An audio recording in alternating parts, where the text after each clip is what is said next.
You're listening to the DolphinsTalk.com podcast network.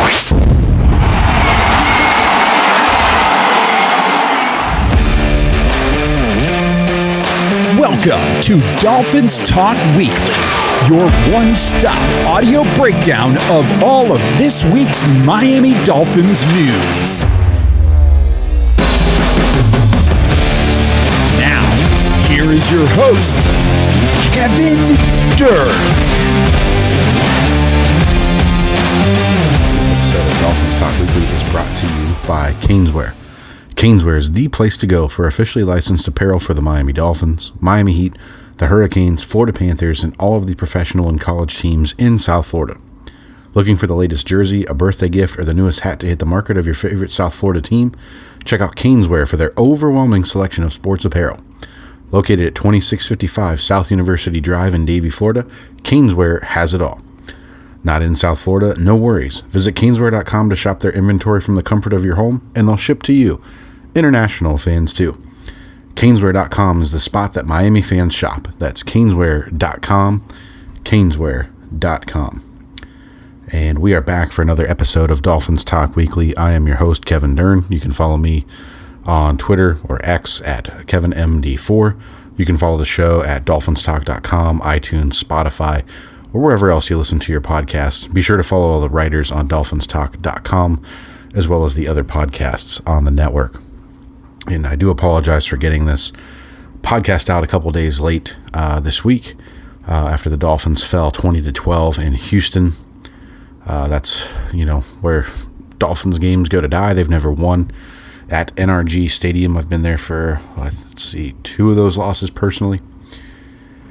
And the Dolphins, still alive in the playoff race, but for all intents and purposes this season is basically at the point of no return. They're not going to make anything worthwhile, and if they do backdoor their way into the playoffs somehow, if all the miracles align, they're probably going to get kicked into the teeth. It's just a question of by whom, Kansas City, Baltimore, or Buffalo, wherever they end up playing, because they'll be the 7th seed at best.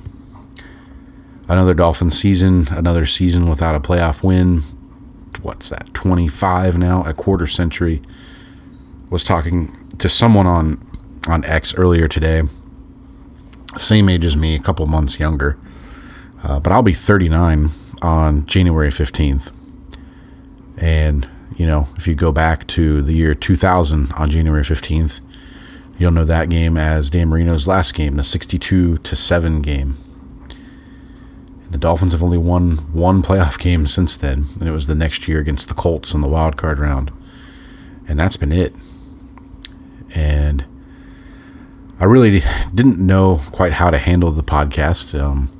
I do have a little sipper with me, some Widow Jane, aged 10 years bourbon. We've reviewed this one on the show before. It's good. One of my favorite bourbons I've tried. And I'll admit I'm not a bourbon collector or connoisseur like a lot of people seem to be these days. I'm more of a Scotch man, but this one's pretty good.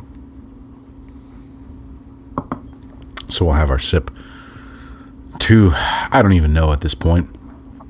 And honestly, I guess I would drink to the Dayton Flyers because they had their biggest win at home, I guess, since I've been in school. Since 2007 was the last time a team ranked that high came to Dayton. So I do credit Marquette for that. Now, their coach, Shaka Smart, used to be an assistant at Dayton.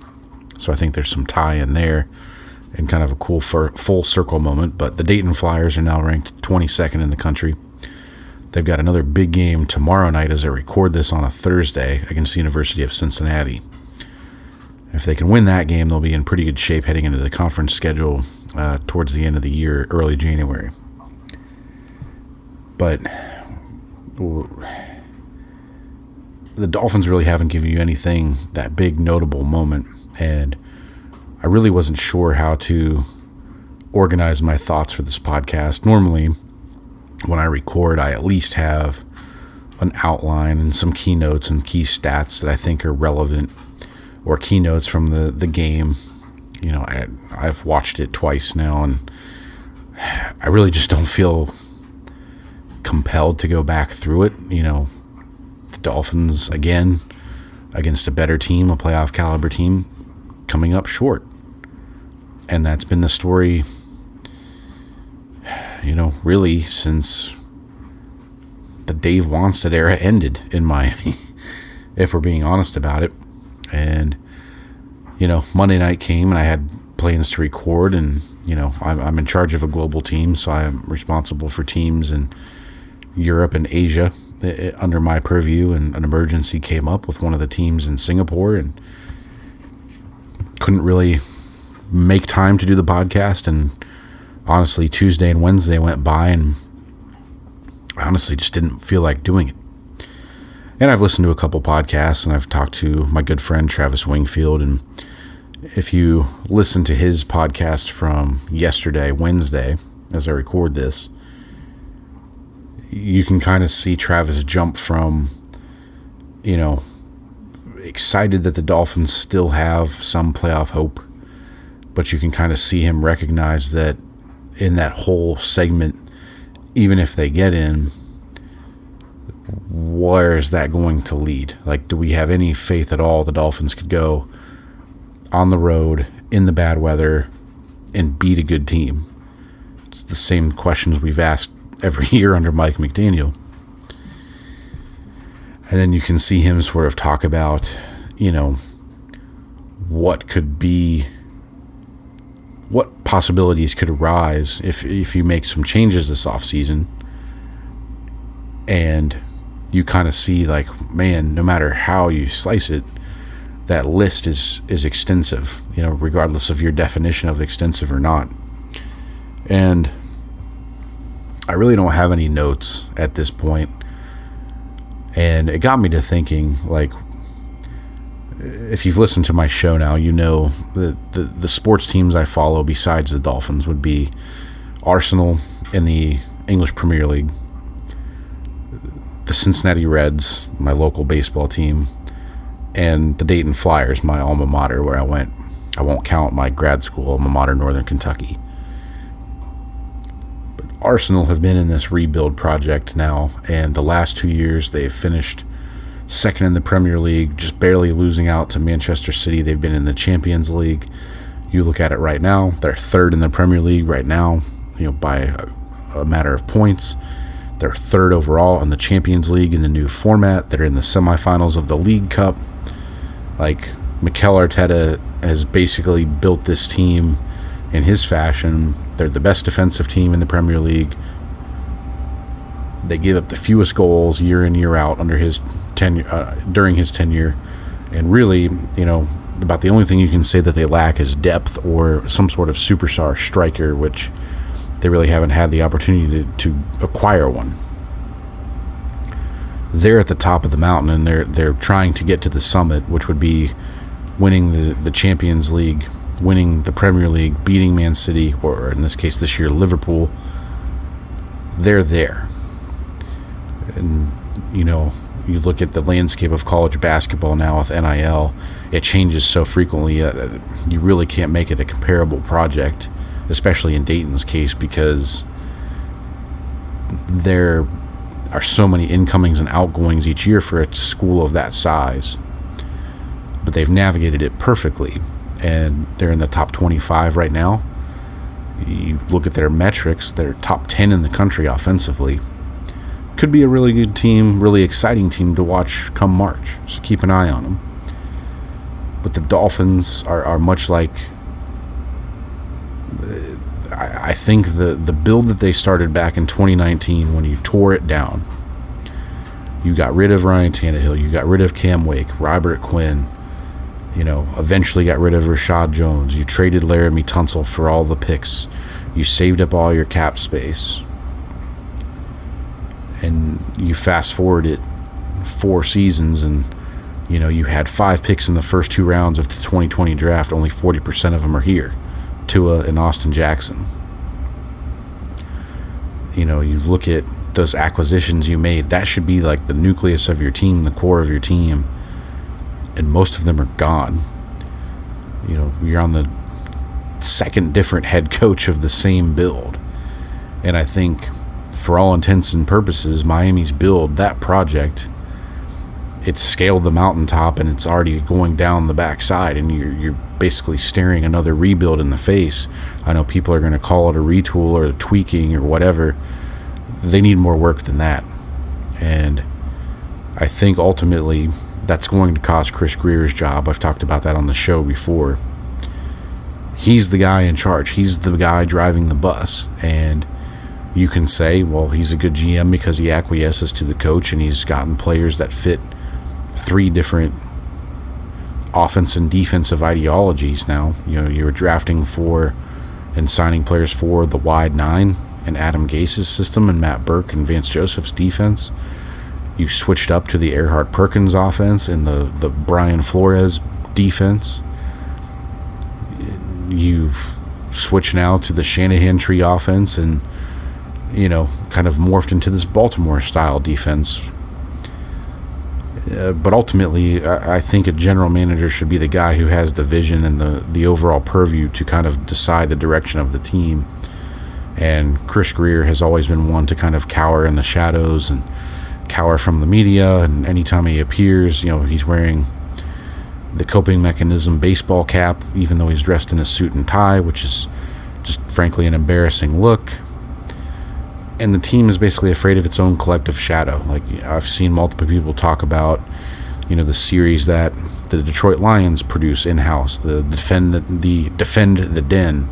The Indianapolis Colts produce something similar. Even the Jets have the Jets Drive series. While it's the Jets and the content isn't riveting, it's at least something they're not afraid to put out there. And in terms of production, it's pretty good.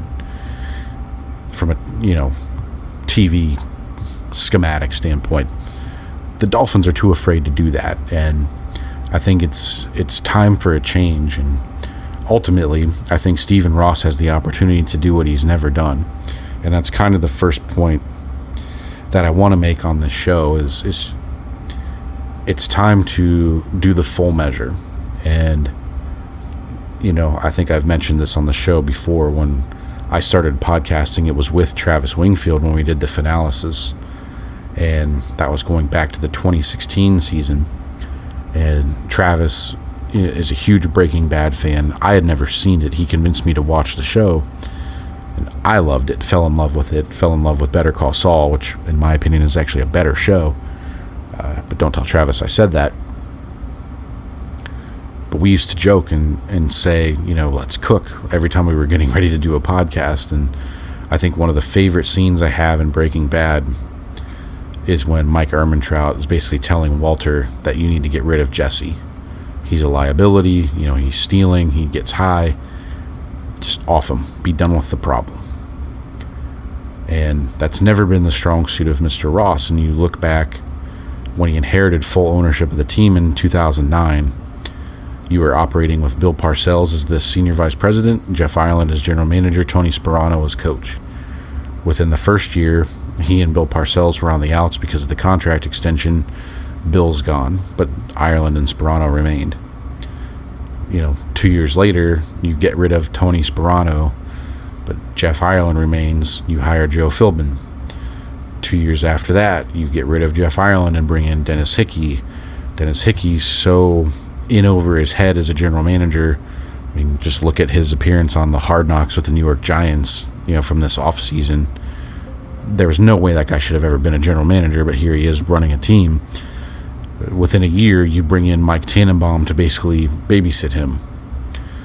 You know, a year later, you get rid of Philbin and Hickey, which is the closest we've ever really come to a full measure, but Tannenbaum stayed. They inserted Chris Grier and brought in Adam Gase.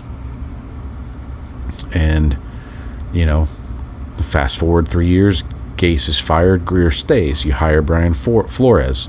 Fast forward 3 years, you know, Flores is fired, you keep Chris Grier. You hire Mike McDaniel, but in that point, you even do the half measure on a micro level in the coaching staff, and you force Josh Boyer onto Mike McDaniel, even though Mike McDaniel wanted Vic Fangio at the time. And again, as I've said, Wink Martindale wanted that job as well that offseason, but they never had the opportunity to interview him because they forced Josh Boyer onto Mike McDaniel. the half measure thing hasn't worked. And I think it's time fully to get rid of it, to clean house.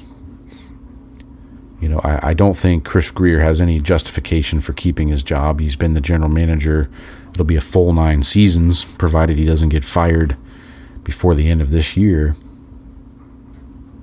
Under his purview, with 0 division titles, 0 playoff wins, 0 AFC championship game appearances, 0 AFC titles, 0 Super Bowl appearances, 0 Lombardis. You haven't won a damn tangible thing. And I think you can look at this build and the crescendo, reaching the surface was when you beat Dallas in 2023. Because it's basically been a downhill ride since then, from a macro standpoint. There's nothing, meritorious that Chris Grier's done that would, make you want to keep him around. And I think he's as good as gone at this point.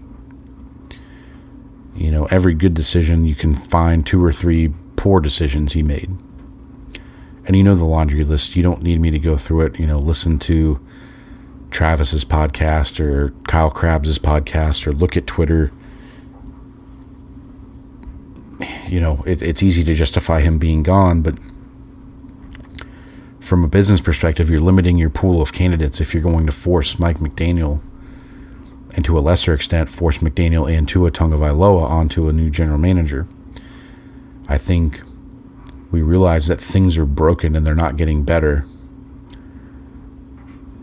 And it's time to push the button on Mike McDaniel. Now, I know he's going to coach his ass off because the Dolphins technically are still alive with 3 games to play. But to me, that just feels like you're speeding up into the oncoming train. That's the light in the tunnel, and it's getting bigger because the train's getting closer. And which brings me to my next point. You have to get rid of McDaniel this year, in my opinion. There's multiple threads out there. Chris Kaufman from the 3 Yards Per Carry show has talked about, the inefficiencies of play calling and how the other head coach duties, kind of hamper McDaniel. And that got picked up by Darius Butler on the Pat McAfee show. And I think, there's a lower level corollary to having Tua as your quarterback as a reason to necessitate a lot of those motions and checks and identifying defenses and the way you have to do it. People don't want to talk about that because Tua's got the big contract now, but I think that plays into it. He's not the Tom Brady. He's not the Peyton Manning. You've got to show him Jared Goff Rams style, which ultimately cost them a Super Bowl. I think you need an overall simplification of the system and still play it into how Tua's strengths present themselves in terms of what you can do and what you can't do. And you look at McDaniel, there's been instances of just overall lack of discipline. The number of penalties you have, the number of players getting lined up, whether it's Tyreek Hill or Jalen Waddle or other veterans, the number of pre-snap penalties, the number of inefficient timeouts you've burned. I've talked about it here on the show, the number of ways his practice patterns differ from the team when Brian Flores was the head coach. You look at his overall accountability. They got rid of David Long for playing poorly. They benched Raheem Mostert after the key fumble in Indianapolis. But Jordan Poyer still plays damn near every snap as a starting safety. Danny Crossman still has another job yet again after a ridiculous special teams gaffe. And, oh, by the way, it was Duke Riley yet again who crashed instead of contain on the fake punt that the Texans hit for 35 yards. The meandering accountability wand of Mike McDaniel is not the way you're going to win a Super Bowl. You can't give the preferential treatment to these certain individuals and not do it for other guys because, Jordan Poyer's been an abject disaster of a signing, but he's still out there. David Long had some rough games, but overall his body of work is at least 5 times better than what you've seen from Jordan Poyer this year. The offensive line play has been bad, and that's a principle that McDaniel and Greer have kind of doubled down on. And you look at how that hampers the functionality of your offense. Last year you had to go into the frigid temperatures of Kansas City because you couldn't buck up and run the ball against Baltimore and Buffalo. And you couldn't run the ball vertically. You couldn't get north and south against Kansas City. You had to run everything horizontally. And it bit you in the ass because your quarterback couldn't cut through the wind with his throws. And you doubled down on it again, even though you lost Robert Hunt. Suffice to say, I think the main issue, and you look at, there's a great thread, again, I'll reference Chris Kaufman from 3 yards per carry, about all the things that, McDaniel ought to be doing in order to keep his job. And that's fine and dandy, and I agree with Chris's points. But the question I have that arises is, what are the odds of those things actually getting done? We've seen it 3 years now. This team still has the same issues. It still has the poor roster construction. It still can't get more than one phase to play well against a winning team. You have the overall terrible record against winning teams and playoff teams. You have a bad record on the road, which is sub 500 over the course of 3 years. I think we've got a large enough sample size to say, even if you do make some changes, what does it really get you? What have we learned from the half measures before? And certainly, and this is a phrase that Kyle Krabs has used on his show, if you're Mike McDaniel and you're faced with the adapt or die scenario, which he damn well ought to be if Stephen Ross is awake, what's he going to do differently? What is his coaching background? What in his coaching background, from the places he's been and the offensive systems he's been in, what experiences is he going to draw upon to do things differently? Because he's been in that same tree his entire career until he came to Miami.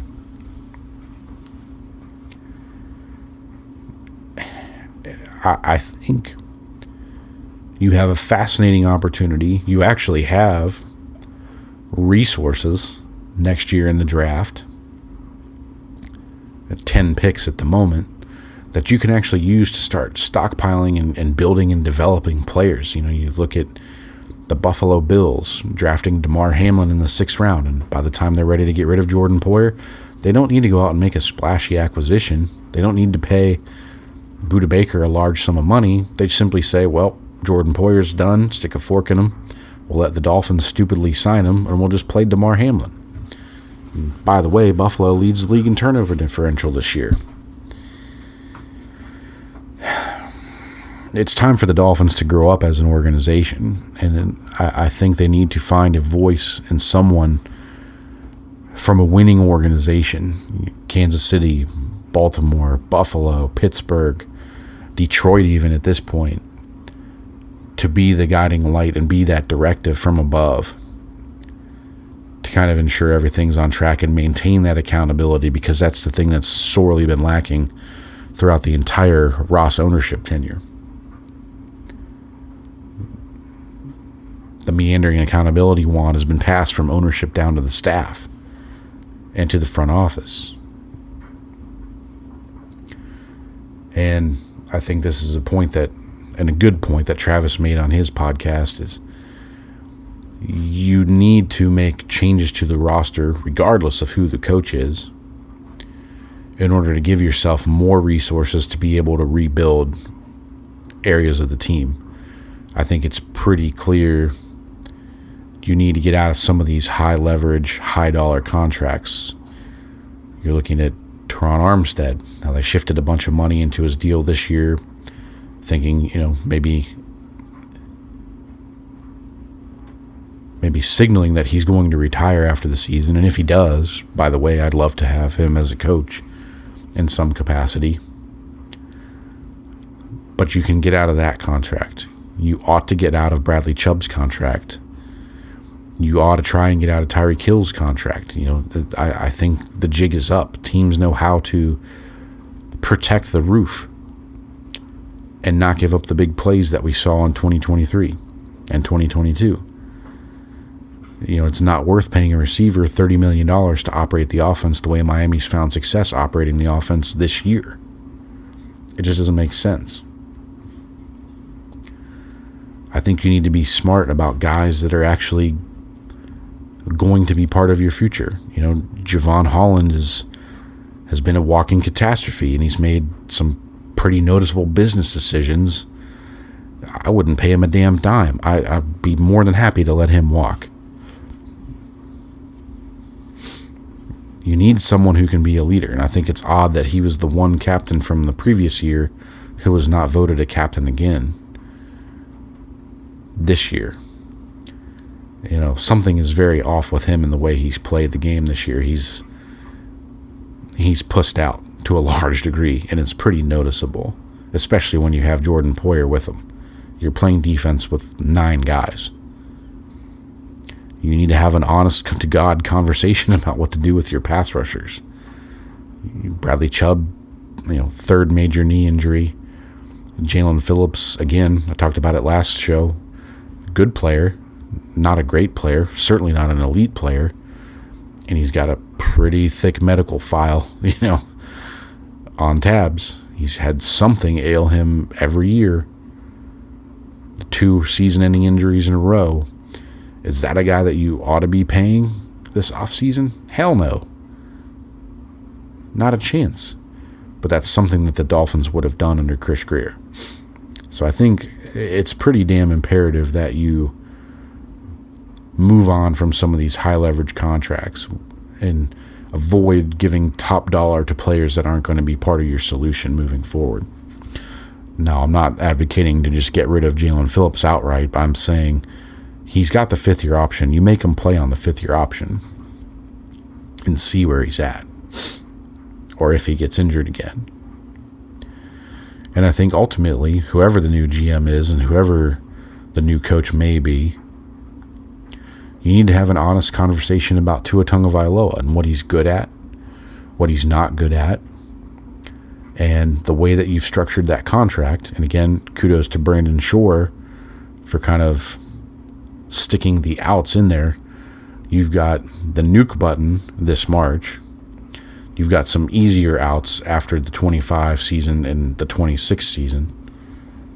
But to me, if I'm Stephen Ross, or if I'm advising Stephen Ross, let's say, because I can't make those decisions, I would tell him you get rid of Grier, you get rid of McDaniel and the coaching staff, and you let the new general manager and new coach come in and make a decision on Tua.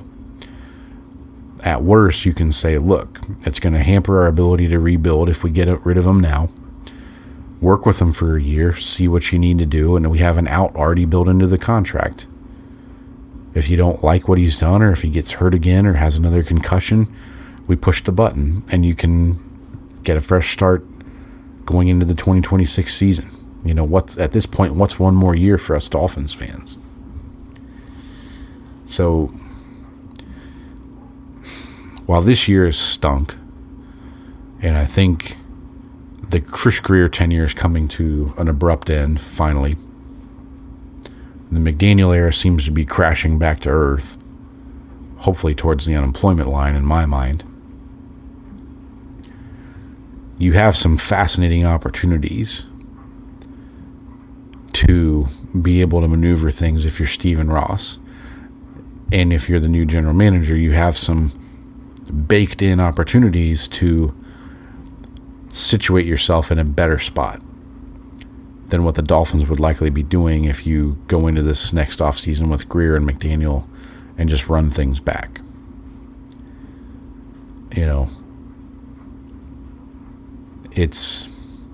It's to the point now where, like, Travis said this on his show from Wednesday. I said it the same way. Like, we've gotten to this point now where you kind of wake up on a game day against a big team, or like Thanksgiving Day, for instance, going into that Packers game.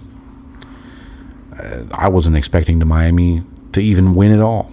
Like, you kind of know how these big games are going to go. And I think it's nice that this tenure of Greer and McDaniel, and even before that, Greer and Flores, to a lesser extent, Gase and Greer, because they did get a playoff appearance.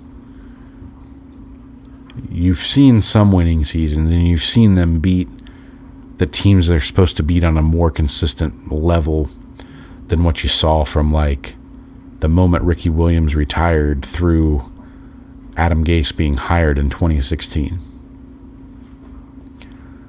You know, it was nice to go to Miami this year and to know going into the game, like, they're probably going to win. They're probably going to win pretty comfortably.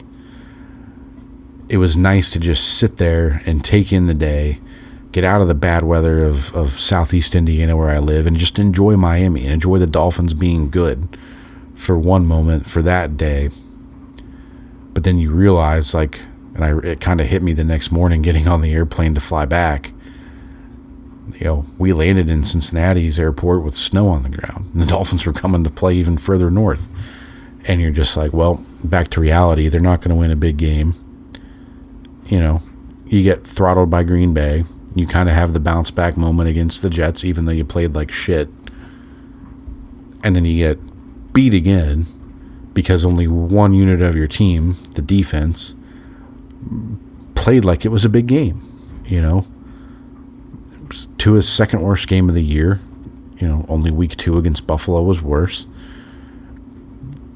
But it's these moments where we need him to play well that he doesn't.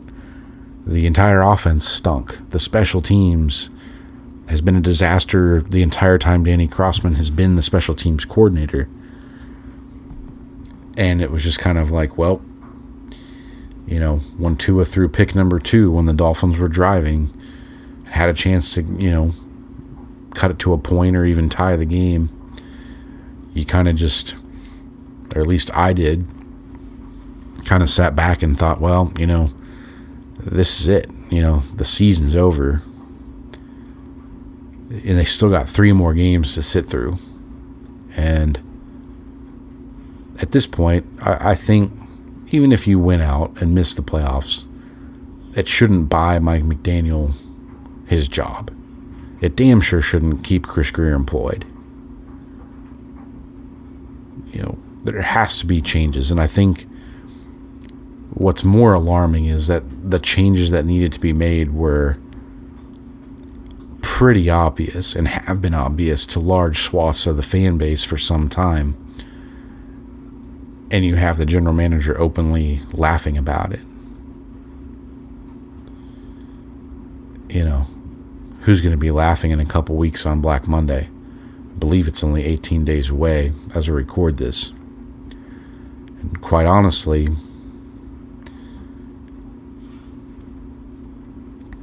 while it would be nice to see another win for the remainder of this year, or even just win at home and have, you know, a winning record at home this year, I think I'm more excited for Black Monday and what comes after that.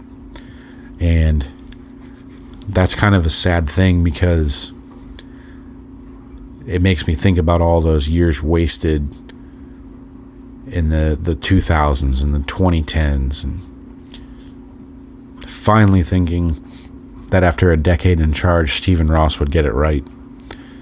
And he still hasn't been able to get it quite right. You know, the organization, everything they do, the stadium, the facility, the community involvement, cheerleaders, the food, the amenities, everything is world class. Except the product on the field.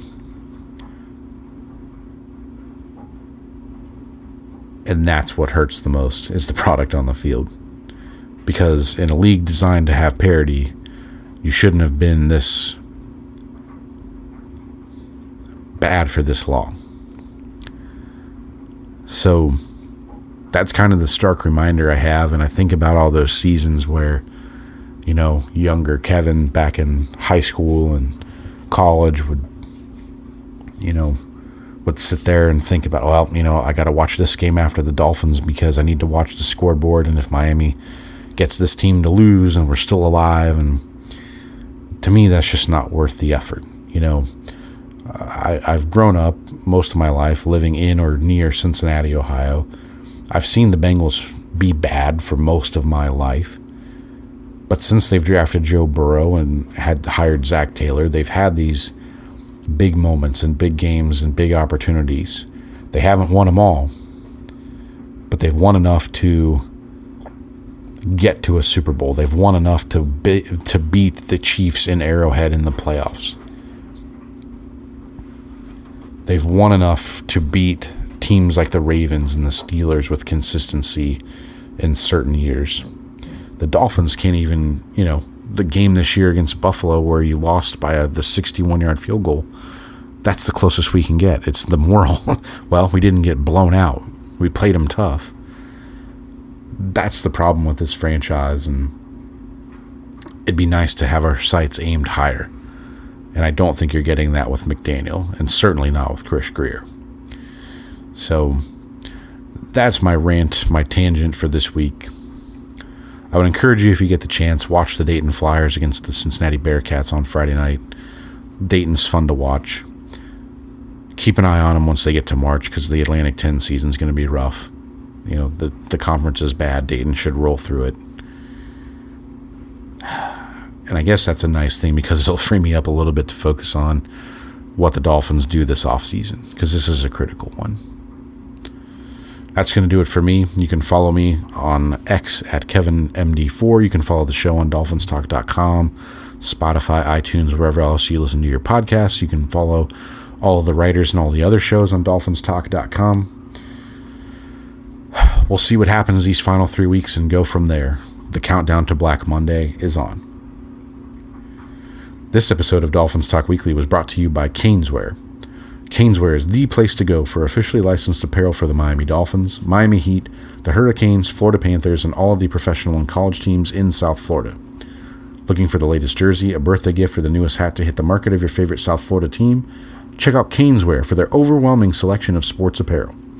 Located at 2655 South University Drive in Davie, Florida, Caneswear has it all. Not in South Florida? No worries. Visit Caneswear.com to shop their inventory from the comfort of your home, and they'll ship to you. International fans too.